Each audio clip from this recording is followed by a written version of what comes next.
Moto Moto Moto என்னையா பண்றீங்க? இப்ப ரீசெண்டா தான் 30,000 ரூபாய்க்குள்ள மோட்டோ H50 Pro லான்ச் பண்ணீங்க. இப்ப அதுக்குள்ள மோட்டோ H50 Fusion. பொதுவாகவே Fusion சீரிஸ் பத்தி உங்களுக்கு நிறைய பேருக்கு தெரியும். ஃபிளாக்ஷிப் ஃபீச்சர்ஸ்லாம் போட்டு நிரப்பி எடுத்து அஃபோர்டபிள் பிரைஸ்ல கொடுப்பாங்க. அந்த மாதிரி தான் இந்த டைமும் பண்ணிருக்காங்க.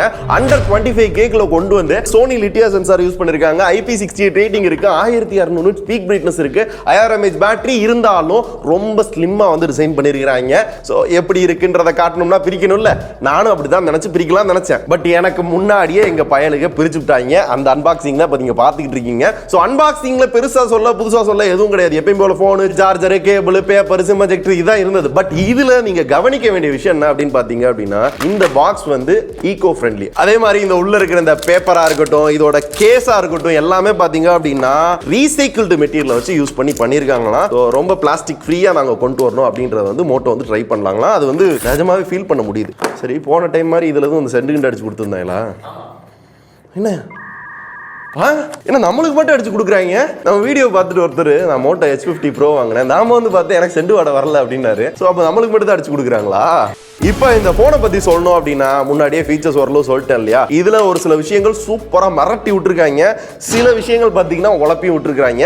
என்ன மிரட்டி விட்டுருக்காங்க பாத்தீங்க அப்படின்னா, முதல்ல கேமரா தான் சொல்லணும். ஏன்னா ஃபர்ஸ்ட் டைம் இந்த செக்மெண்ட்ல இவங்க சோனி லித்தியா சென்சார் வந்து யூஸ் பண்ணிருக்காங்க. பொதுவாக அந்த சோனி லித்தியா சென்சார் பாத்தீங்க அப்படின்னா ஃபிளாக்ஷிப் போன்ல நம்ம நிறைய பார்த்திருப்போம். பட் அந்த மாடல் சென்சார் யூஸ் பண்ணல. இங்க யூஸ் பண்ணிருக்க மாடல் பாத்தீங்க அப்படின்னா சோனி லித்தியா 700C. இந்த சென்சாரை பெருசா எந்த போன்லயும் பார்த்திருக்க மாட்டோம், ஏன்னா இப்பதான் வரவே ஸ்டார்ட் ஆயிருக்கு. ஆனா மோட்டோ இந்த வேலைக்குள்ள இவங்க யூஸ் பண்ணது பாத்தீங்க அப்படின்னா ஒரு பிளஸ் தான். இதனால என்ன ஆகும்னு கேட்டீங்க அப்படின்னா, லோ லைட் போட்டோகிராஃபி, இந்த இன்டோர்ல போட்டோ எடுக்கலாம் பாத்தீங்க அப்படின்னா டீடைல் மிச்ச போனை கம்பேர் பண்றப்ப நல்லாவே இருக்கும். அந்த போட்டோஸ் தான் இப்ப நீங்க பாத்துட்டு இருக்கீங்க. நல்லா இருக்கா? நானே எதிர்பார்க்கல. ஏன்னா பொதுவா மிச்ச போன்ஸ்லாம் எடுத்தோம் அப்படின்னா அவுட்டோர்ல சூப்பரா இருக்கும், இன்டோர்ல சொதப்போம். பட் இங்க இன்டோரும் நல்லா இருக்கு, அவுட்டோரும் நல்லா இருக்கு. லோ லைட் போட்டோகிராஃபி அவங்க பில்டப் பண்ற அளவுக்கு இல்லைனாலும் ஓரளவு டீசென்ட்டா இருக்கு. அதே மாதிரி இந்த போர்ட்ரேட் போட்டோல பாத்தீங்க அப்படின்னா எட்ஜஸ்லாம் கொஞ்சம் பிசுறு தட்டுது, அங்கங்க வந்து கவர் ஆக மாட்டேங்குது. இதை ஒரு சில போட்டோஸ்ல அங்கங்க வந்து நோட்டீஸ் பண்ணோம். இதுக்கு ஏதாவது பண்ணி விட்டாங்கன்னா நல்லா இருக்கும். அண்ட் ஒன் மோர் திங், இந்த போட்டோஸ் எல்லாமே ஓரளவு நல்லா இருக்கிறதுக்கு ஒரு முக்கியமான காரணம் என்ன அப்படின்னு பாத்தீங்க அப்படின்னா, OAS and EAS சப்போர்ட் இதுல இருக்கு. இல்ல புரியல அப்படின்றீங்களா? ஆக்சுவலா நம்ம ஆபீஸ்ல ஆரனுக்கு இதே டவுட் இருந்தது. அது எப்படி OAS EAS இருக்கனால லோ லைட் போட்டோகிராஃபி நல்லா இருக்கும், இதெல்லாம் நம்புற மாதிரி இல்ல அப்படின்னா ஆக்சுவலா இதை நீங்க நம்பி தான் ஆகணும். பிகாஸ் இப்போ OAS இல்லாத ஒரு போன் எடுத்து நீங்க பகல்ல ஒரு போட்டோ எடுக்கிறீங்க அப்படின்னா டக்குன்னு எடுத்துடலாம். பட் லோ லைட்ல எடுக்கிறீங்க அப்படின்னா அந்த ஷட்டர் ரொம்ப நேரம் ஓப்பன்ல இருக்கும். அப்ப நம்ம கை வந்து ஷேக் ஆச்சுன்னு வச்சுக்கோங்களேன், அந்த போட்டோ ஷேக்கியா இருக்கும், பெருசா கிளாரிட்டி இருக்காது. அதுவே ஆப்டிமைஸ் பண்ணி கொடுக்கணும்னா கூட அந்த அளவுக்கு நல்லா இருக்காது. பட் இந்த மாதிரி OAS and EAS சப்போர்ட் இருக்கிற போன்ஸ்ல வந்து ரொம்ப நேரம் ஷட்டர் ஓபன்ல இருந்தாலும் பெருசா நம்ம கையே ஷேக் ஆனாலும் பாத்தீங்க அப்படின்னா சென்சார்லயே பாத்தீங்கன்னா அந்த ஸ்டெபிலைசேஷன் இருக்கும், அதனால பெருசா ஷேக் ஆகாது, கிளாரிட்டி நல்லா இருக்கும். போனும் பாத்தீங்கன்னா ஆப்டிமைஸ் பண்ணி கொடுக்கும், போட்டோவும் பார்க்க நல்லா இருக்கும். வீடியோன்னு வரையில 4K 30. இந்த OAS அப்படின்றது போட்டோவை தாண்டி வீடியோக்கு தான் ரொம்ப யூஸ்ஃபுல்லா இருக்கும். பிகாஸ் நம்ம நடந்துட்டே வீடியோ எடுக்கிறோம் அப்படின்னா ஷேக்கே இல்லாம இருக்கணும். பட் அந்த அளவுக்கு ஷேக்கே இல்லாமல இருக்குன்னு சொல்ல முடியாது. ஓரளவு இப்படிதான் இந்த ஃபுட்டேஜ் வந்து இருக்கு. தென் இது வந்து அல்ட்ரா வைட் ஆங்கிள் போட்டோ. இதுலயே வந்து நம்மளால மேக்ரோ எடுத்துக்கிற முடியும். 13 மெகாபிக்சல் வந்து கொடுத்திருக்காங்க. போட்டோ வந்து ஓரளவு டீசென்ட்டா இருக்கு. எனக்கு என்ன அப்படின்னா, இந்த டீசென்ட்டா இருக்கு அப்படின்றத தாண்டி தனியா மேக்ரோ கொண்டு கொடுக்குறேன், டெப்த் கொண்டு கொடுக்குறேன் அப்படிலாம் போட்டு உழப்பி தள்ளாம ரெண்டே கேமரா டீசென்ட்டா பண்ணிருக்கான். Selfie 32 megapixel. இவங்க நிறைய செல்ஃபி வந்து எடுத்துருக்காங்க. அந்த போட்டோஸ் தான் இப்ப நீங்க பாத்துட்டு இருக்கீங்க. இப்ப லைவா ஒரு செல்ஃபியும் நானும் எடுத்து காமிக்கிறேன். ப்ராசஸ் பண்ணுது. ஆனா நல்லா இருக்கு போட்டோ பாக்குறதுக்கு. லைட்டிங்ல லோ லைட்ல கொஞ்சம் பரவாயில்லாம தான் இருக்கு. இது போட்டோ மட்டும் இல்ல, வீடியோ அப்படிதான் இருக்கு. ஏன்னா இப்ப நீங்க வேணா பாருங்களேன், இப்ப நான் லைவா ஒரு வீடியோ வந்து ரெக்கார்ட் பண்றேன். 4K 30. ஆடியோ வந்து இப்படிதான் இருக்கும். நல்லா இருக்கா? இதுல இவங்க இன்னொரு சொல்றது என்ன அப்படின்னா, ஆடியோ ஜூம் இருக்குன்னாங்க. அதையும் நான் லைவாவே டெஸ்ட் பண்ணி காமிக்கிறேன். ஆடியோ ஜூம் ஆகுதான்றத அவங்களும் பார்க்கட்டும். ஏன்னா ஜூம் பண்ணாலும் ஆடியோ கேட்கும் அப்படின்ற மாதிரி சொல்றாங்க. எனக்கு அந்த அளவுக்குலாம் தெரியல. ஆடியோ ஜூம் இருக்குன்னு போட்டிருக்காங்க. எனக்கு வந்து நான் பேசுறது தான் நல்லா லவுடா கேட்குது, ஆனா அவங்க பேசுறது அந்த அளவுக்கு சிறப்பா கேட்கல. ஓரளவு கிரிச்சுன்னு கேட்குற மாதிரி ஒரு ஃபீலிங் இருக்கு. ஸோ கண்டிப்பா வீடியோல மட்டும் இல்ல, உங்களோட மைக்லயுமே பாத்தீங்க அப்படின்னா ஆப்டிமைசேஷன் தேவைப்படுது. ஸோ மொத்தத்தில் இந்த போனோட கேமரா எப்படி இருக்குன்னு கேட்டீங்க அப்படின்னா, போட்டோ எடுக்கையில ஒரு மாதிரி இருக்கு, பட் அதை என்ஹான்ஸ் பண்ணி கொடுக்குது இல்லையா, அப்போ வந்து பார்க்க நல்லா இருக்கிற மாதிரி ஒரு ஃபீலிங் இருக்கு. இதுக்கு ஒரு தனியா மோடும் கொடுத்துருக்காங்க. நேச்சுரல் போட்டோ வேணா நேச்சுரல் போட்டோ, இல்ல இமேஜ் என்ஹான்சர் வேணும் அப்படின்னா அதை ஆன் பண்ணி விட்டோம்னு வச்சுக்கோங்களேன், எடுக்கும் போதே நம்மளுக்கு என்ஹான்ஸ் பண்ணி கொடுக்குது. ஸோ 25K குள்ள பார்க்கையில பாத்தீங்க அப்படின்னா ஓரளவு நல்ல கேமரா தான். ஆனா சீரியஸ்லி டிஸ்பிளே தான் அரட்டி விட்டானுங்க. பிகாஸ் இது ஒரு 3D curve display, POLED, Full HD Plus resolution, high brightness பாத்தீங்க அப்படின்னா 1200, ஆனா பீக் பிரைட்னஸ் பாத்தீங்க அப்படின்னா 1600 நிட்ஸ். அவ்வளவு எதுக்குடா அப்படின்னு கேட்கறது எனக்கு புரியுது. அஸ்டிஆர் வீடியோ பார்க்கல தான் அது யூஸ் ஆக போகுது. பட் இவ்வளோ நிட்ஸ் வந்து இந்த விலைக்குள்ள இவங்க தான் வந்து கவர் பண்றாங்க. ஒன்னு இதே மாதிரி ரெஃப்ரெஷிங் ரேட்ல பாரபட்சமே இல்லாம மோட்டோ இப்பெல்லாம் எல்லா போனுக்கும் 144 ஹெர்ட்ஸா கொடுத்துறாங்க. இதுவும் பயங்கர ஸ்மூத்தா இருக்கு. இது இல்லாம கூடவே கலர்ஸ்க்கு பாத்தீங்கன்னா DCI-P3 100%, அஸ்டிஆர் 10 Plus ஃபிங்கர் பிரிண்ட்டும் இன் டிஸ்பிளேவா கொடுத்துட்டாங்க. அண்ட் ப்ரொடெக்ஷன் பாத்தீங்க அப்படின்னா ஒன்னும் பயப்படாதீங்க, கிரெஞ்சி வர முடியாது. கார்னிங் Gorilla Glass 5 ப்ரொடெக்ஷன் டிஸ்பிளேல, ஓகேவா? இதை தவிர பாத்தீங்க அப்படின்னா BWM DC dimming, eye care protection, லொட்டு லொஸ்க்குன்னு எல்லாத்தையும் கொடுத்து கூடவே stereo speaker, Dolby Atmos support, hi-res audio, அது வயர்லெஸ்க்கும் கொடுத்து எல்லாத்தையும் கம்ப்ளீட்டா பாத்தீங்க அப்படின்னா ஆல்மோஸ்ட் வந்து ஃபில் பண்ணிருக்காங்க. இதுல நான் என்ன குறை சொல்லனே தெரியல. எனக்கு பர்சனலா பாத்தீங்க அப்படின்னா அந்த சின்ஸ், பெசில்ஸ், அந்த செல்ஃபி கேமரா முதற்கொண்டு குட்டியூனா இருக்கறனால எனக்கு வந்து பார்க்க வந்து ஒரு ஃபுல் வியூவா இருக்கிற மாதிரி இருக்கு. ஒரு பிரீமியம் போன், அவர் சொன்ன மாதிரி ஒரு 40,000 போனை வந்து எனக்கு பார்க்குற மாதிரி தான் ஒரு ஃபீலிங். அந்த அளவுக்கு அந்த டிஸ்பிளே எனக்கு வந்து ரொம்ப இம்ப்ரெஸ்டாக இருந்துச்சு. நிஜமா நான் ஆடியோ தான் டெஸ்ட் பண்றேன். ஸோ தேடி பிடிச்ச ஒரு குறை சொல்லணும் அப்படின்னா இது குறைன்னு சொல்ல முடியாது. ஆக்சுவலாக இங்கே இருக்குது என்ன அப்படின்னு பார்த்தீங்க அப்படின்னா இந்த ரேஷியோ வந்து 50-15 இருக்கும் இல்லையா ஸ்டீரியோ ஸ்பீக்கரில், அப்படி இல்லை. மேலே வந்து நல்லா லவுடாக கேட்குற மாதிரி ஒரு 60% இருக்குது, இங்கே வந்து ஒரு 40% கேட்குது. நல்லா கிளாரிட்டியாக இருக்குது, லவுடாக இருக்குது, கிளாரிட்டியாக இருக்குது, இறைச்சல் இல்லை, ஃபுல் சவுண்ட்லையும் நல்லா பண்ணியிருக்கான். சூப்பராக இருக்குங்க ஸ்பீக்கர்.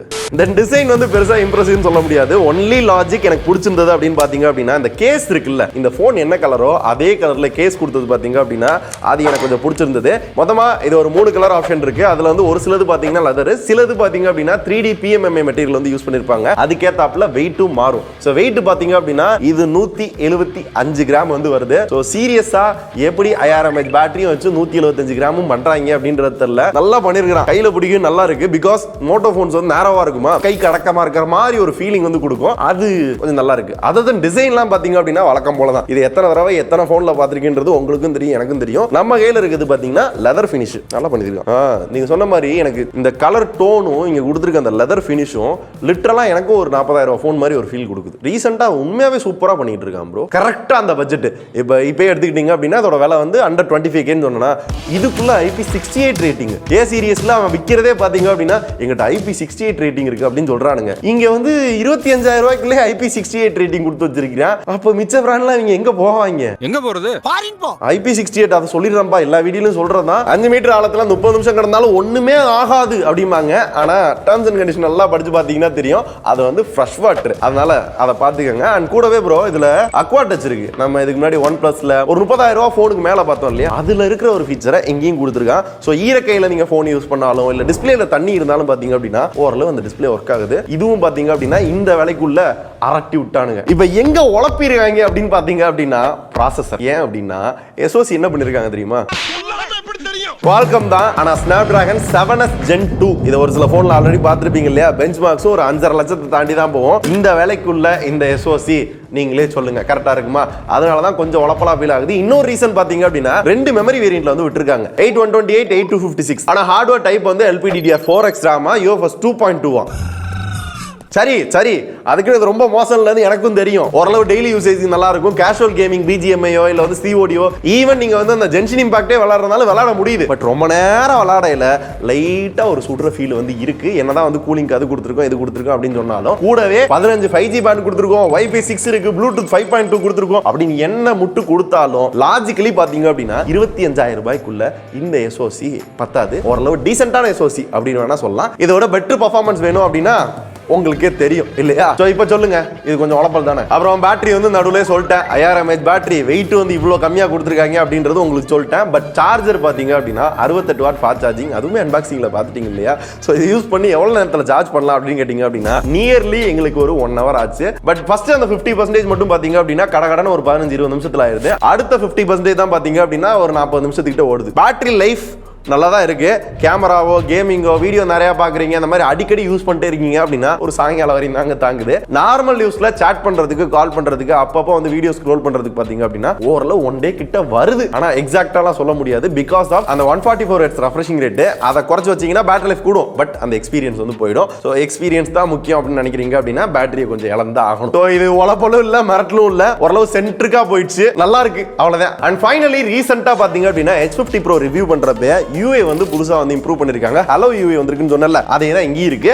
இங்க Android 14 மேல வந்து பில்ட் பண்ணிருக்காங்க. Android 17 வரையும் அப்டேட் வரும். அதாவது 3 வருஷம் OS அப்டேட், 4 வருஷம் செக்யூரிட்டி பேட்ச். இத மோட்டோவும் கொஞ்சம் கொஞ்சமா எல்லா போனுக்கும் எடுத்துட்டு வரது உண்மையாவே ஒரு பாசிட்டிவ் தான். பட் இங்க உழப்பல் என்ன அப்படின்னு பாத்தீங்க அப்படின்னா நிறைய கமெண்ட்ஸ் வந்து நான் H50 Pro வீடியோலயே பார்த்தேன். நிறைய பேருக்கு அப்டேட் வந்து ரொம்ப லேட்டா வருதா, செக்யூரிட்டி பேட்ச்லாம் பெருசா வர மாட்டேங்குதுன்றாங்க. ஏப்பா மோட்டோ இது என்னன்றதை பார்த்து விடுங்க. யாராவது பார்த்துக்கிட்டு இருந்தீங்கன்னா உங்களுக்கு தான் நல்லது. ஃபீச்சர்ஸ் வைஸ் பாத்தீங்க அப்படின்னா H50 Proல பார்த்த ஆல்மோஸ்ட் நிறைய ஃபீச்சர்ஸ் பாத்தீங்கன்னா இங்கேயும் இருக்கு. லைக் மோட்டோ செக்யூர் இருக்கு, மோட்டோ கனெக்ட் இருக்கு, ஃபேமிலி ஸ்பேஸ் இருக்கு, மோட்டோ அன்பிளக்ட் இருக்கு, ரெடி ஃபார்னு சொல்லி நம்ம டிவி கம்ப்யூட்டர்லாம் யூஸ் பண்ணும்ல அதெல்லாம் கூட இருக்கு. இது எல்லா ஃபீச்சர்ஸையுமே உங்களால இந்த போன்லயும் யூஸ் பண்ண முடியுது. இதுல அந்த ரெடி ஃபார் யூஸ் பண்றதுக்கு சிஸ்டம்ல ஒரு சாஃப்ட்வேர் வந்து இன்ஸ்டால் பண்ணுவோம் இல்லையா, அதுக்கெல்லாம் அப்பப்போ வந்து அப்டேட் கொடுத்துட்டே இருக்கான். அது கொடுக்கலையா இது கொடுக்க மாட்டான்றதா எனக்கு புரிய மாட்டேங்குது.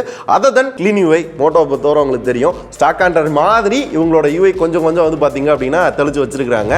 ஆட்ஸ் இல்லைன்னு இப்போ வரையும் சொல்லல, பட் இப்போ வரையும் பெருசா வந்து ஆட்ஸ் வந்த மாதிரியோ இல்ல புஷ் நோட்டிஃபிகேஷன் வந்த மாதிரியோ அப்படிலாம் எதுவும் தெரியல, நல்லா தான் இருக்கு. ஸோ மொத்தத்தில் UI வந்து அந்த வீடியோலயே சொல்லிட்டேன், நிறைய கஸ்டமைசேஷன் இருக்கு, ரெஃப்ரெஷிங்கா இருக்கு, யூஸ் பண்றதுக்கு கொஞ்சம் ஆசையா இருக்கிற மாதிரி இருக்கு. ஏன்னா க்ளீன் UI வேற இல்லையா, ஸோ அதனாலே எனக்கு இது வந்து ஒரு சில பஞ்சாயத்து இருந்தாலும் மிரட்டி விட்டாங்க. சரி ரைட்டு, ஃபைனலா வந்து பிரைஸ் வந்து சொல்லணும்னா ஆசை, எக்ஸாக்டான பிரைஸ் வந்து எனக்கு தெரியாது. இவனை கொன்னுடலாமா? அண்டர் 25K அப்படின்னு எனக்கு சொன்னாங்க. எனக்கு தெரிஞ்சு இந்த ஃபோன் ஒரு 22-23க்கு வந்துச்சுன்னு வச்சுக்கோங்களேன். மேபி ஆஃபரே அவங்க வச்சிருந்தாலும் கண்டிப்பா அந்த விலைக்கு வந்து ஒரு பயங்கர காம்படிஷனா இருக்கும். எனக்கு தெரிஞ்சு IQ வேற யாரும் இல்லை காம்படிஷன். கரெக்ட், நத்திங்ல வந்து நத்திங் 2A இருக்குன்னு நினைக்கிறேன். ஸோ இந்த மாதிரி இந்த பட்ஜெட்ல பெருசா நல்ல போன்ஸ் அப்படின்னு சொல்றதுக்கு விரல் விட்டு எண்ணிரலாம். அப்படி பார்க்கல இந்த போன் வந்து ஒரு டாப் லிஸ்ட்ல வந்தா கூட ஆச்சரியத்துக்கு கிடையாது, அந்த அளவுக்கு தான் பண்ணிருக்காங்க.